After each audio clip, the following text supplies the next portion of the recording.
Tonight, the breaking news just as we come on, a confirmed tornado touching down, severe storms hitting as millions begin traveling for the holiday. Tonight, the images coming in here, that tornado touching down outside Houston. Many homes damaged, trees down tonight, severe storms across multiple states now on the move. Into the Ohio Valley next and then the Northeast. And tonight, we're now watching a second major storm system set to hit right after Thanksgiving, just as millions travel back. So Ginger Z is standing by with the forecast. Also breaking tonight, a federal judge tossing out both criminal cases against two of President Trump's biggest political foes. The cases against former FBI Director James Comey and New York Attorney General Letitia James, both thrown out, and the reason why. Tonight, in an extraordinary move, the Pentagon now threatening to court-martial Senator and retired astronaut Mark Kelly after he appeared in that video telling American troops they are allowed to refuse illegal orders. President Trump accusing Kelly of, quote, seditious behavior, punishable by death. Tonight, she was on the run, cutting off her ankle monitor, the young woman who years ago was found guilty of stabbing her classmate 19 times in the woods. Late today, new body camera video just released showing the arrest of the Slender Man attacker, where she was found. Tonight, the cause of death now revealed after that 18-year-old girl's body was carried off a Carnival cruise ship. What authorities have now revealed about her death. With holiday shopping here, the brazen thieves tonight not only stealing off of front porches, but this video tonight going up to a FedEx delivery person and taking the package out of their hands. Authorities tonight saying this is sophisticated. They know the electronics being delivered, and they have the addresses where they're going to. So Aaron Katursky with late reporting on the investigation. The war in Ukraine tonight, the peace talks, the Thanksgiving deadline, what President Trump is now saying tonight, and what President Zelensky has signaled. Tonight, new heartbreak for the Kennedy family. Caroline Kennedy's daughter, JFK's granddaughter, Tatiana Schlossberg, revealing she is dying from cancer. Tonight, the message, what she has written from that young mother and wife, and why she says she always wanted to protect her mother, Caroline, from more pain. The tributes tonight to legendary singer Jimmy Cliff. How fans are remembering him. And America Strong tonight, the new baby just in time for Thanksgiving. This might just be one of the cutest babies you have ever seen. From ABC News World Headquarters in New York, this is World News Tonight with David Muir. Good evening. It's great to have you with us here on a Monday night. We do begin tonight with not one, but two major storm systems we're now tracking as millions travel this Thanksgiving. We have now learned a confirmed tornado touching down just outside Houston. Tonight, severe thunderstorms from Texas to Mississippi, the system then moving across the south before pushing through the Ohio Valley and into the Northeast as millions travel for the holiday. Now a second storm system, more powerful, this cross-country storm, it's brewing for right after Thanksgiving as many, of course, travel back home. Meantime, that tornado forming quickly today, visible from the highway in Houston. We've learned more than 100 homes and structures damaged and destroyed, trees down across multiple neighborhoods tonight. Major power outages have been reported.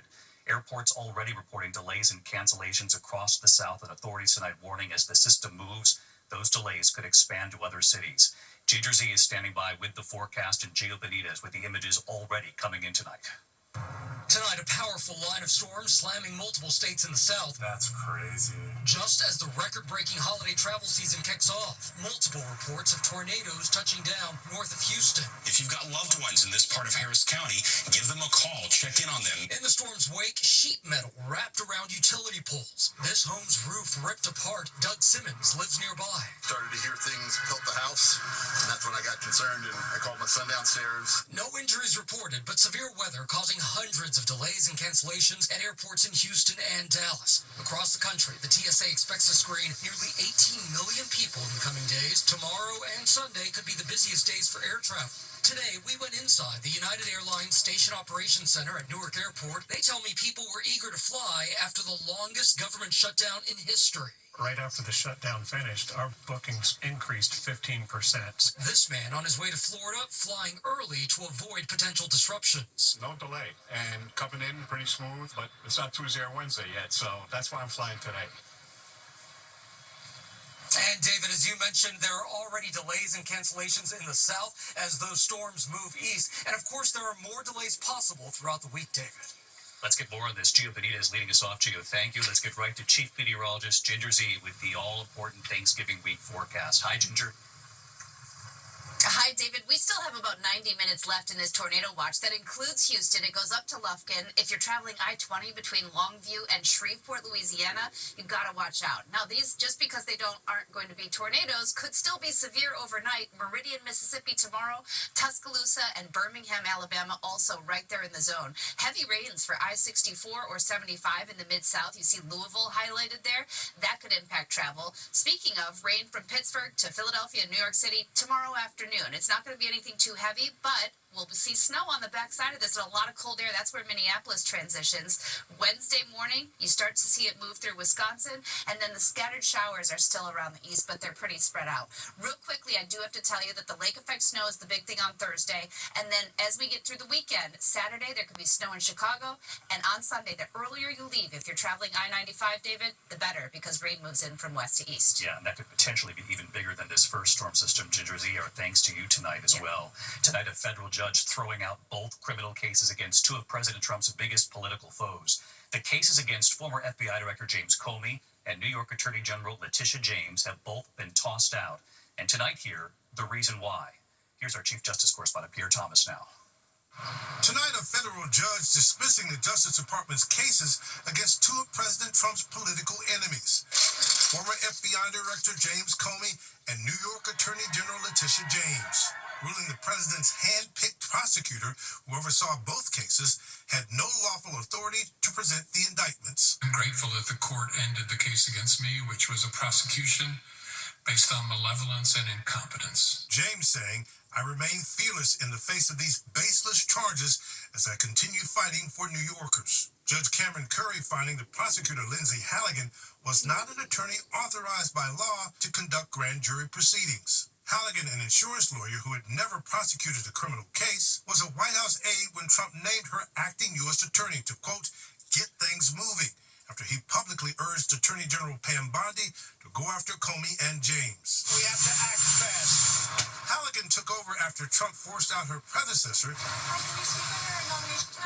who determined there was not enough evidence to bring charges against either Comey or James. But today, the judge ruling Halligan's appointment was unlawful because she was replacing another interim U.S. attorney, saying any other decision would mean the government could send any private citizen off the street, attorney or not, into the grand jury room to secure an indictment, so as long as the attorney general gives her approval after the fact.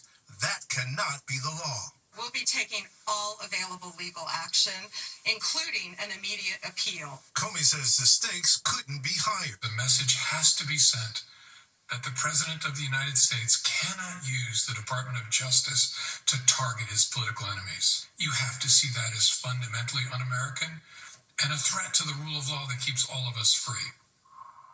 DOJ vowing to appeal the case, but tonight the judge suggesting that the Justice Department may not be able to pursue the same charges against Comey because the statute of limitations for those charges has run out and the indictment is now void. David? Pierre Thomas live in Washington. Pierre, thank you. Now to an extraordinary move tonight. The Pentagon now threatening to court-martial Senator and retired astronaut Mark Kelly after he appeared in a video with other Democrats telling American troops they are allowed to refuse illegal orders. Here's Mary Bruce tonight. Tonight, the Pentagon announcing it's investigating, quote, serious allegations of misconduct against Arizona Senator Mark Kelly for recording a video with 5 other Democratic lawmakers urging military troops not to follow illegal orders. I was a captain in the United States Navy. Former CIA officer. Former Navy. Kelly, who flew 39 combat missions in Iraq before going on to become an astronaut, now threatened with a court-martial for saying this. Our laws are clear. You can refuse illegal orders. You can refuse illegal orders. The president has blasted the lawmakers as traitors, accusing them of seditious behavior punishable by death. He shared another post that said, hang them, George Washington would. Kelly, who is married to former Congresswoman Gabby Giffords, who was shot in 2011, calling Trump's comments disturbing. I know a little bit about political violence. My wife, Gabby, was nearly assassinated. She was shot in the head because of political violence. She nearly died. The White House insists Trump wasn't calling for the lawmakers to be executed, but the president making it clear they should pay. Well, I think Pete Hegseth is looking into it, too. I know they're looking into it militarily. And today, Defense Secretary Hegseth acted, calling the video despicable, reckless, and false, adding encouraging our warriors to ignore the orders of their commanders undermines every aspect of good order and discipline. But tonight, Kelly, defiant, posting this picture of the many military medals he's earned, writing, "I've given too much to this country to be silenced by bullies who care more about their own power than protecting the Constitution." Now, Kelly is the only one of the 6 lawmakers to be investigated by the Pentagon because, unlike the other military veterans, Kelly is retired and receiving benefits and still subject to the Uniform Code of Military Justice. David. Mary Bruce live at the White House. Mary, thank you. Now to the chilling case that made national headlines, the Slender Man case. Overnight, we learned the young woman who years ago stabbed her classmate 19 times in the woods was on the run after cutting off her ankle bracelet. Late today, new body camera video just released showing her arrest. Here's ABC's Alex Perez tonight. Tonight, new body camera video showing the moment Morgan Geyser, convicted of brutally stabbing her classmate 19 times as she tried to crawl away in the woods in the infamous Slenderman case, was arrested after escaping from a group home in Wisconsin. She seemed very nervous. She simply told the officer, "Here's my real name. You can Google me and you'll find out who I am." Police say Geyser cut off her ankle monitoring bracelet on Saturday before fleeing on a bus with a 42-year-old friend she met at church. Officers tracking them to a truck stop about 165 miles away near Chicago, where they were sleeping on the ground. I don't want to give you my name. At first, refusing to give her real name. I did something really wrong. Morgan Geyser was convicted with her friend Anissa Wire of luring Peyton Leitner into the woods in 2014, stabbing her 19 times. They said they did it to please the fictional online character Slenderman. Geyser was sentenced to 40 years in a mental institution, but was recently allowed to move into a group home. In 2019, Peyton told David she didn't fear her attackers being released. Do you fear for the day that either one of them is back out in the community? No, because if they ever come near me, they're going right back in. So you don't walk around with that? No. When they get out, I don't think it's going to change my life at all. And David Payton's family says they are safe and working with authorities to remain safe. David? Alex Perez with us tonight. Alex, thank you. This evening, the cause of death now revealed in the case of that 18-year-old girl whose body was carried off a Carnival cruise ship. Authorities say she died of mechanical asphyxiation. Court filings indicate a step-sibling could be under scrutiny. ABC's Victor Akendo interviewing the grandparents who were also on that cruise ship. Tonight, more than 2 weeks after the body of Anna Kepner was found in her cabin aboard a Carnival cruise, her death ruled a homicide. Authorities now say the 18-year-old was mechanically asphyxiated by another person or persons. It comes as Anna's grandparents are speaking out about their heartbreaking loss in an exclusive interview with ABC News. They were on the ship with their granddaughter. I just screamed. I couldn't stop screaming. Barbara and Jeffrey Kepner were with their son, his wife, and their grandchildren when a housekeeper discovered Anna in the cabin she was sharing with her brother and stepbrother. In an unrelated custody dispute filing, Anna's stepmother has called Anna's stepbrother a suspect in Anna's death. Do you think he had anything to do with Anna's death? He was the only one seen coming and going, so I can't accuse him because I don't know what happened in that room, but the summation would be that he did something. Anna's grandmother says she sat in for part of the stepbrother's interview with the FBI. He was an emotional mess. He couldn't even speak. He couldn't believe what had happened. The grandparents say Anna and her stepbrother were close. He was a good student. Played soccer. He played soccer, very quiet young man. He had demons, I think, in his past, and he was trying to deal with those. David, the grandparents tell me Anna and her stepbrother got along well. Anna was a straight-A student. She wanted to join the Navy after high school. We're still waiting for the official toxicology and autopsy reports to be released. David? Victor Akendo on this case again tonight. Thank you, Victor. President Trump tonight signaling possible progress in ending the war in Ukraine. The president saying now, quote, something good just may be happening, following talks between Ukraine, the U.S., and the EU. President Zelensky tonight signaling the original 28-point U.S. plan has been slimmed down. Sources telling ABC News there will no longer be a strict limit on the Ukrainian army, and the proposal for Ukraine to give up land to Russia will be addressed when Zelensky talks to President Trump. Russia says it will have to review the plan again. Tonight here, the new heartbreak for the Kennedy family. Caroline Kennedy's daughter, JFK's granddaughter, Tatiana Schlossberg, revealing she is dying from cancer, a rare form of leukemia. Tonight, hear the moving words from the young mother and wife and why she says she always wanted to protect her mother, Caroline, from more pain.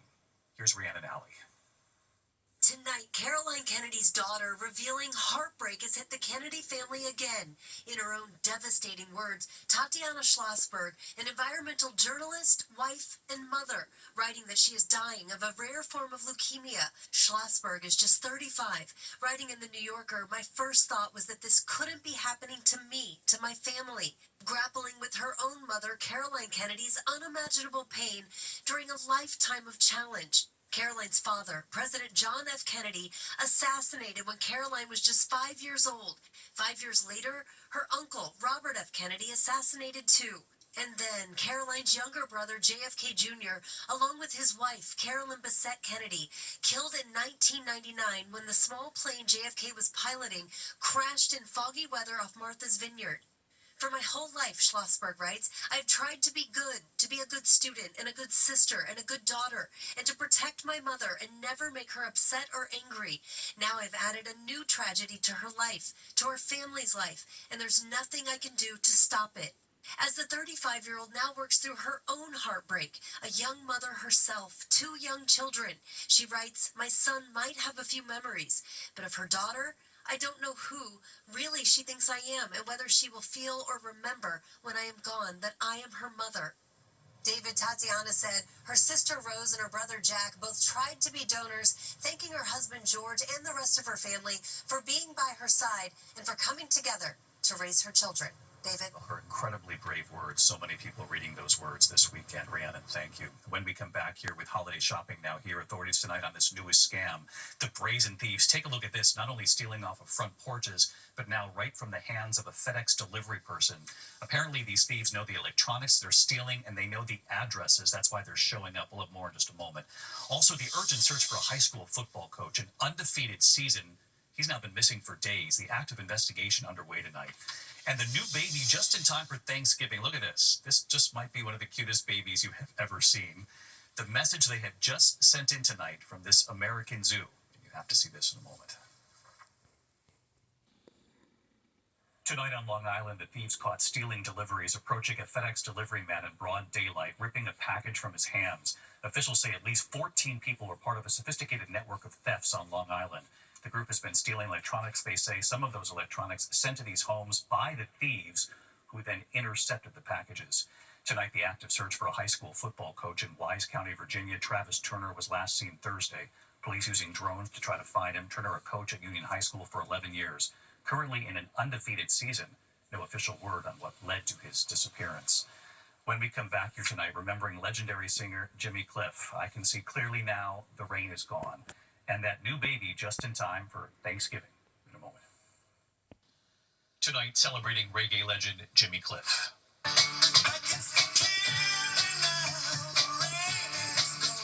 Tonight, his family says the singer has died following a battle with pneumonia. His signature sound helped propel reggae to a global audience. Jimmy Cliff was 81. When we come back here tonight, the newborn who just arrived for Thanksgiving, but there's one very big question that remains tonight. Finally tonight here, the new baby that's arrived just in time for Thanksgiving. America Strong. Tonight in Knoxville, Tennessee, the newest member of Zoo Knoxville, making everyone smile. That zoo welcoming a western lowland gorilla, the firstborn there in nearly a decade. That's Mom Kumi, 27 years old, cuddling her newborn, a baby sleeping in its mother's arms. Knoxville Zoo is part of the Gorilla Species Survival Program, telling us each gorilla birth brings new hope for the future of this critically endangered species. And tonight, the milestones, the baby already opening its eyes, learning to lift its head, and introduced to the other gorillas. Dad Bantu, a silverback, keeping his distance, but with a watchful eye on that newborn. And right here tonight, hi, David. Caitlin Miller, the Great Apes keeper at Zoo Knoxville. We are trying to be hands-off as much as we can. So we are letting Kumi do her job by being the great mom that she is. Tonight, the zoo telling us the baby does not have a name yet. First, they want to learn, is it a boy or a girl? That newborn will start crawling in the next few weeks. It will be a happy Thanksgiving in Knoxville. Mother and baby doing well, and our thanks to that team. I'm David Muir. I'll see you right back here tomorrow night. From all of us, good night.